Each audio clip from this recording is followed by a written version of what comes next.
तो आईएएस बन के आप क्या करते हैं, आप सबसे पहले एडीएम रैंक पे आते हैं और डिस्ट्रिक्ट मजिस्ट्रेट ने कुछ विंग्स बांटे हुए, एक विंग आपको दिया कि आप ये संभाल लीजिए। फिर आप डिस्ट्रिक्ट डेवलपमेंट के हेड बन सकते हैं। अब इस जिले की पूरी डेवलपमेंट्स आपको देखनी है। फिर जब आप 4-5 साल की नौकरी कर लेते हैं, यानी कि 24 में आपने ज्वाइन किया, 29 की उम्र के आसपास या 30 के आसपास आप कलेक्टर बन जाते हैं। इस देश में 3 ही मुखिया हैं, एक पीएम है, एक सीएम है, एक डीएम है। तो पीएम देश चला रहे हैं, सीएम राज्य चला रहे हैं, डीएम जिला चला रहे हैं। तो जिले के सारे डिपार्टमेंट्स आपको रिपोर्ट करेंगे।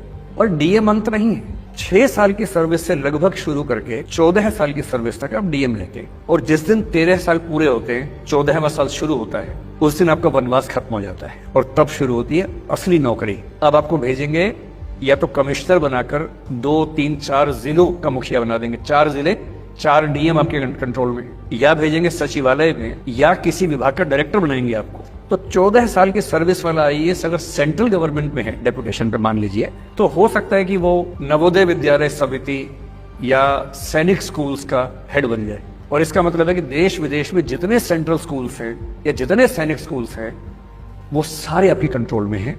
हजारों स्कूल के मुखिया बन गए। जिस दिन 17 साल की सर्विस हो जाती है, फिर आप बनते हैं ज्वाइंट सेक्रेटरी। भारत सरकार के मिनिस्ट्री ऑफ फाइनेंस में एक व्यक्ति होता है ज्वाइंट सेक्रेटरी बैंकिंग। इसका इफेक्टिव मतलब यह है कि देश के सारे बैंक उसके कंट्रोल में आते हैं और अगले 5-7 साल आपको यही करना है। फिर आप बनेंगे एडिशनल सेक्रेटरी, फिर बनेंगे सेक्रेटरी। और सेक्रेटरी होने का मतलब क्या होता है कि होम सेक्रेटरी मान लीजिए देश में है। इसका मतलब है कि पूरे देश में आतंकवाद ना हो, उग्रवाद ना हो, पूरे देश में शांति व्यवस्था बनी रहे, वो सब आपके कंट्रोल में है। और उस लेवल पे आप लगभग रोज अपने मंत्री से, अगर होम सेक्रेटरी तो होम मिनिस्टर से, फाइनेंस सेक्रेटरी तो फाइनेंस मिनिस्टर से, और यदि पीएमओ में है तो प्राइम मिनिस्टर से। इस देश का सबसे बड़ा पद कहलाता है कैबिनेट सेक्रेटरी। और कैबिनेट सेक्रेटरी का बेसिक मतलब है जो व्यक्ति प्राइम मिनिस्टर और कैबिनेट मंत्रियों के साथ सारे काम मैनेज करता है। मोटे तौर पर दिन में 10 से 20 बार प्राइम मिनिस्टर से बात करता है। प्राइम मिनिस्टर जो काम चाह रहे हैं, वो जिसके माध्यम से सारे होते हैं, वो होता है कैबिनेट सेक्रेटरी। और वो कौन बनता हुआ? आईएएस बनता है।